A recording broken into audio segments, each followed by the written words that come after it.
जसं आता आजच एक बातमी आली की एका कंत्राटदाराने शेतकऱ्यावरतीच बंदूक रोखली, पण तक्रार करायची कोणाकडे? कारण मंत्र्यांना इतर कामं बरीच आहेत, त्यांना या गोष्टीकडे लक्ष द्यायला वेळच नाहीये. आणि असे हे सगळे मंत्रिमंडळात असलेले चेहरे बघितल्यानंतर जनतेचा वाली कोण आहे? जनतेचा वाली कोणी राहिलेला नाहीये. आणि म्हणून माझी आणखीन एक मागणी अशी आहे की आता मी असं ऐकलं की ज्याप्रमाणे मध्य प्रदेशमध्ये लाडली बहिणा ही एक योजना आहे, तसं हे सरकार लाडकी बहीण ही काहीतरी एक योजना आणते.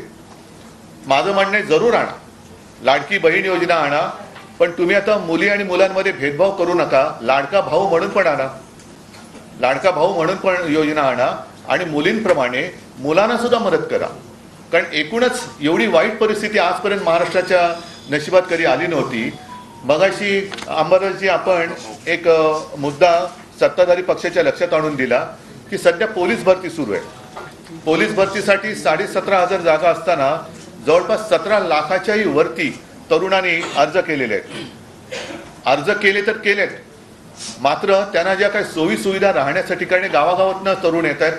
माझ्या देशाचं, माझ्या राज्याचं, राज्यातल्या कायदा आणि सुव्यवस्थेचं पालन करण्यासाठी म्हणून, माता भगिनींचं रक्षण करण्यासाठी म्हणून जे तरुण पोलिसात भरती होऊ इच्छितात त्यांना सोयी सुविधा पण बऱ्याच ठिकाणी दिल्या गेलेल्या नाहीयेत. अनेक ठिकाणी जसं जोगेश्वरी येथे ब्रिज खाली ही मुलं झोपत आहेत, काही ठिकाणी झाडाखाली झोपत आहेत, कसलीही काही सुविधा नाहीये.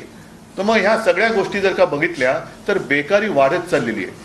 आणि त्यांना कुठेतरी दिलासा जर देणार असेल तर तुमचं डबल इंजिन सरकार मी पुन्हा पुन्हा म्हणतोय, कारण त्याचे बऱ्याच वाफा तुम्ही आतापर्यंत सोडलेल्या आहेत.